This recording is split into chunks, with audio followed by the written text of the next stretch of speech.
Okay. Hey, Beyonce. Okay. Welcome to season 3 of the Don't Cancel Us podcast. Ow. I can't believe we're still doing this. I know. It's like we're finally consistent Are you about gonna something. Season 3 open air Rachel It's Tide. a job, It is. you know, and we pay ourselves. Yes, and we're going to get into that. Today, we're going to be talking about travel horror stories, but this is a podcast about friendship, travel, and first-gen fun. We've been friends for forever, and today we're discussing how to survive and how to keep going after you've been through a traumatic experience while traveling. But before we get into that tea, we need to talk about if you're getting dressed and undressed in front of your friend's partner. What? I know. I'm Yasmin Bedward, hi, known as the traveling social media manager. I live my life pretty freely as I hop from country to country while I work remotely. I'm joined by my co-hosts, Rachel and Shari. I'll let them introduce themselves. Hello. I'm Rachel. I work as an interior designer based in Atlanta. My partner and I work between Atlanta and New Orleans, and we just service all areas in between the Southwest. I also enjoy creating safe spaces for women of color, specifically Black. Okay. Hi guys, my name is Shari Chinyoung-Caston. I am a mindful travel coach. Basically, I just help you travel and get your mind right and get these coins. Okay. And Period. we're going to get into all of that today. We're All going of to talk it. about travel and trauma. Okay, but real quick before we do you guys get dressed and undressed in front of your partners? Now, I don't have a partner to be like, You know what? I was gonna be like, it's hard for me to do that with you, with this set of friends, because the partners are not partnering. It's not giving. But continue. So yeah, how do you feel about it happening, I guess, in front of your partner, if it does happen? Yes.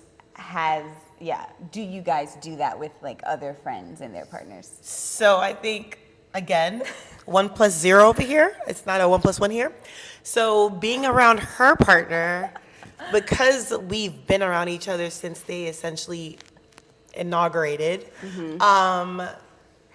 we have had some really intimate moments, not together, like not the three of us, but we've done things like skinny dipping in different countries. We had to share beds before. We've shared beds. And I think we have to pause on that because people will hear that and be like, wait, you're gonna allow your best friend to sleep in the same bed with your That's crazy. boyfriend at the time? We fully have definitely slept in a bed with you and your man. That's Oh, crazy. yeah. Yeah, and baby. When I And baby. think about it, it sounds crazy. But in the moments of it happening, it's so just like where else are you gonna go? Yeah, we live together. What do you mean? Like, this is our life. It does sound like kind of crazy out loud and reading it in black and white. Like, yeah, my friend sleeps in the same bed as my husband. just saying it sounds insane. What? Yeah. But it's never like that. Ever. What does that mean for you? Like, why? Like, it's never like that. I know what that means for you, but when you say that, what does that mean? What is It that? just feels like sleeping with you guys in the bed together. It just feels like siblings, like a family. Yeah. So, like, I'm a type of person. Shari likes to call me a nudist. No, you are.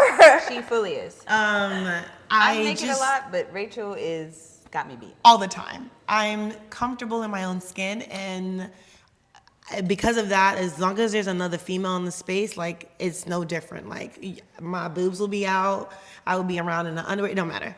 And sometimes I have to catch myself, or I'll just be like, well, if a guy sees me, or if Dane sees me in my bra and underwear, how's it any different from my bikini? Like, but then I have to be like, well, I don't want her to feel uncomfortable, like I'm not holding myself to any regard or thinking about her union. I don't know, married folks be acting different. Yeah. And so you never know, like sometimes they'll be like, girls be thinking like you trying to seduce they men and all I this don't stuff. know. For me, it's less about when we were younger. It was like okay, but I think now I don't see you do that. Like since we've been married, I don't feel like it's been a thing that you do. Showing up to your house like, hey, I'm just gonna have my underwear on in your bedroom. Yeah, no. Yeah, but I can see how a married person can feel uncomfortable with their best friend or friend in a bikini or panties, bra, while their partner is in the space. I can see that. Because he's around a lot. Like girls plus Dane trip, you know, or like you guys come over to my house to change clothes, and then there's it. Like it's, and I'm like, I'm home, so this underwear is staying where it's at. Right. With my legs available. Okay? I think it depends on it depends on the relationship. I think it depends on the partner, like if they've had infidelity in the past, or if there's been some like a foundation that's been disrupted, like that matters as to why women or people will feel like, just don't get undressed in front of my man. Like, Don't. I would also advise that across the board. I think let's try to not do that. Across the board. But we've done skinny dipping where it's been like, oh, like, we're running. Or we're just like, just jumping around in the beach, and it is what it is. We're having a great time. It's late. It's fun times. Regret nothing. But I think also to Shari's point, like we were younger and it was like a little bit different. And I think as we get older, like all of us, we're just kind of like, we're in little pockets sometimes when it comes to like the crossover episodes, where it's kind of like, I think I've noticed a difference in all of us, like trying to be more conservative when we know Dane's gonna be there. Yeah. Because it used to just be a free for all. Yeah, for sure. There is a difference, and I think also with Dane always being, it seems like he's in our space, so he's very intentional about like not making it feel like y'all have to change because he's in the space.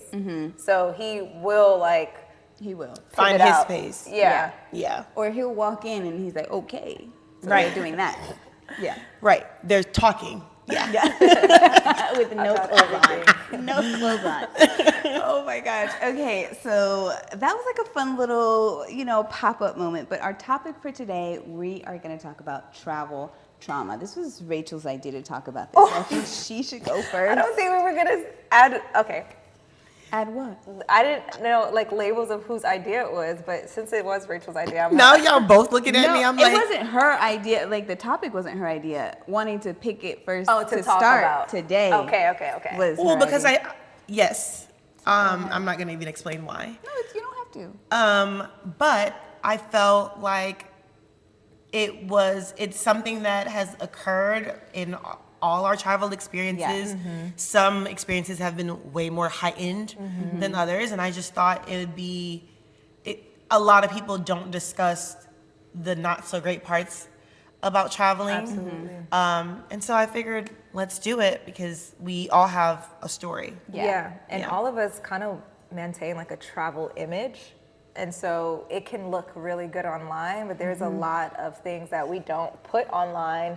And I don't think it's, for me, I don't not put these things to like hide it, but also I'm like, sometimes I feel like I'm protecting travel, like, because I still want I can see you doing that. Like you don't want them to be like, that's the story that was and like, that happens, and this is what it does. Because I hear people say like, I'm not going to this place because I had a friend that did it, and it's like, it happens in America, right down the street. So yeah, that's my stance of like trying to protect travel as to why the stories never get out. But this space of our podcast is a perfect place for us to like share a little bit of the traumas of travel. Yeah. So what traumas have you, Let's jump into it. we need a tissue box. We didn't really plan ahead with this one. But yeah, I guess with Shari, what would you say? I'm gonna start light. So starting travel, I've seen a lot of like sex trafficking. Like I can't control, where I see like an older man with a younger girl who it's blatant, and you can feel the energy like, this is not good. This doesn't feel good. This is not good, but what can I do? That is hard for me still to this day to see that happening. And then one of the bigger incidents happened to me in Bali where I was incarcerated. And I can't give the full details of that story, but a part of it was extortion. Like, because I am an American citizen, and being a part of that space, I was put in a situation where they incarcerated me and my partner and wanted money out of it. And a good thing we did have money, but it took time to even see the folds of what is happening, what's the corruption right in front of my face. And that was hard, not just for me, but my friends and my family, and still processing knowing like this story is going to be out there, but I don't want people to not go to the place. Yeah. I think with your, like, you don't realize what you have in America. Not to say America is like the greatest place, because y'all know how I feel.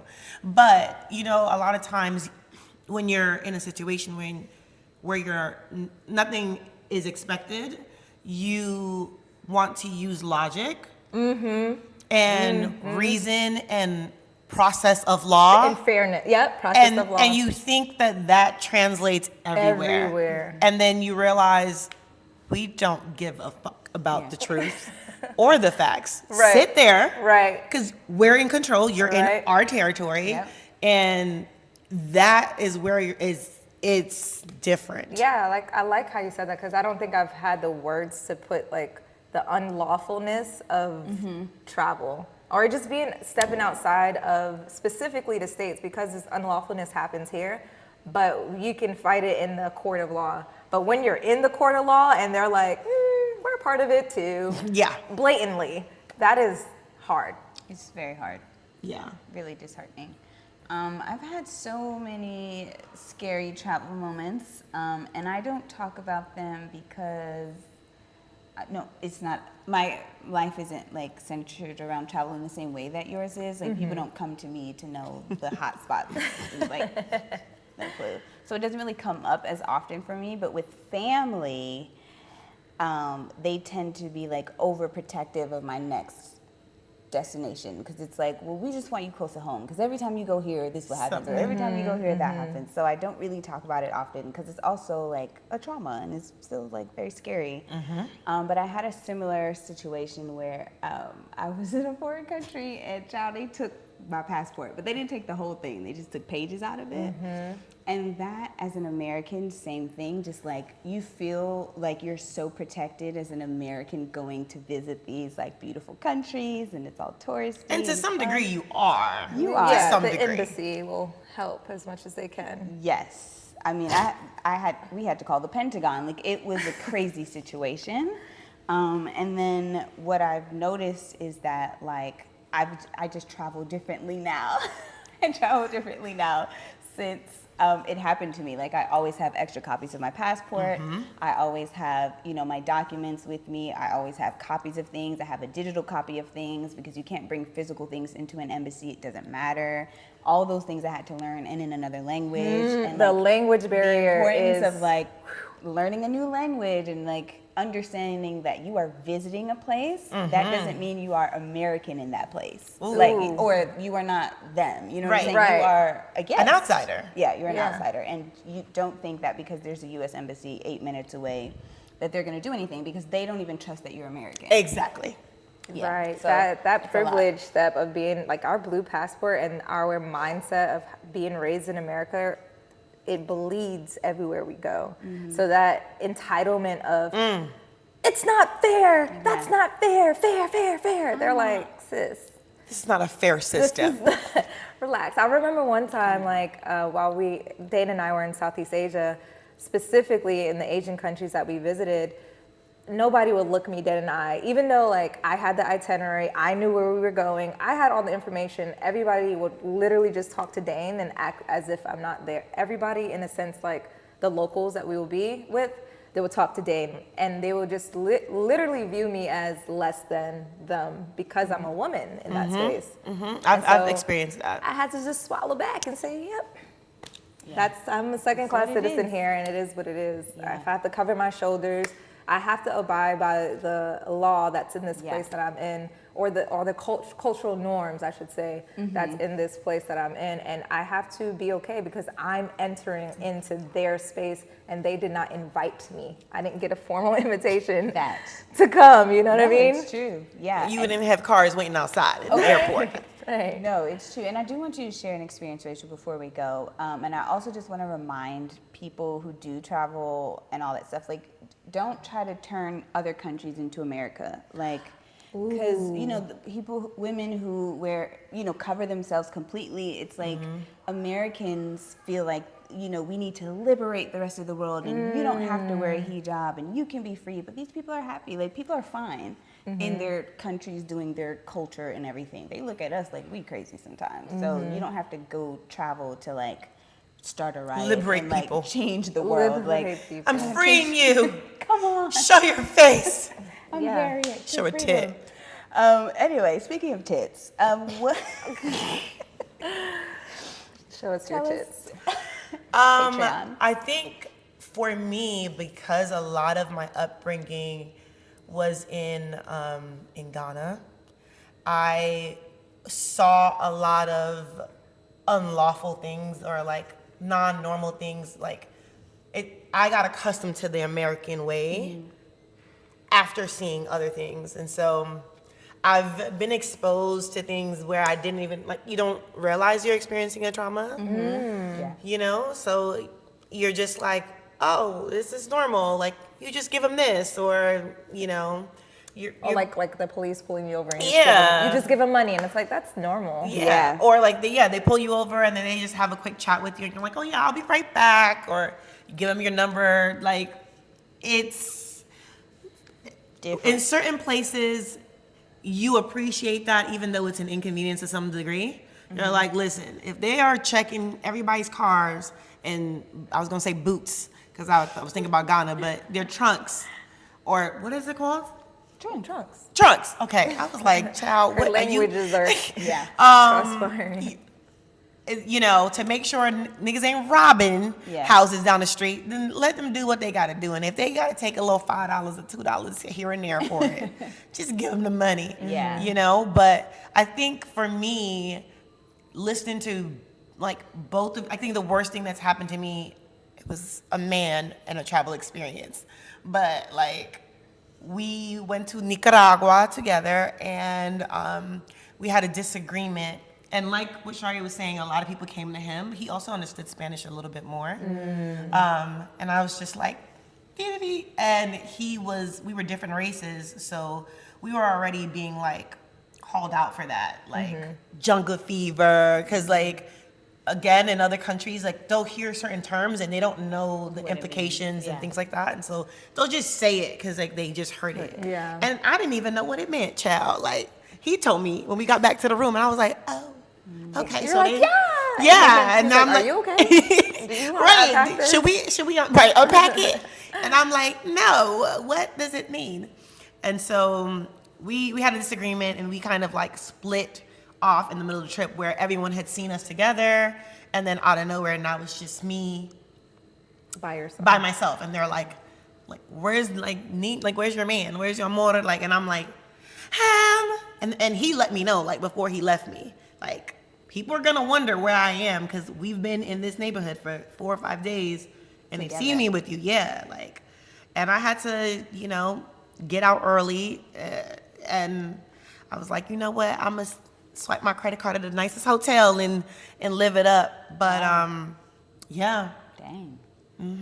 Like, and also like I've realized a lot of times the traumas I have while I'm traveling, I somehow like, well not somehow, this is how trauma works, I place it somewhere and completely forget about it. And then like I'll see it happen and I'm like, oh, that's happened to me. Totally. Trigger. Yeah. Totally triggered by it and I'm like, okay. But yeah.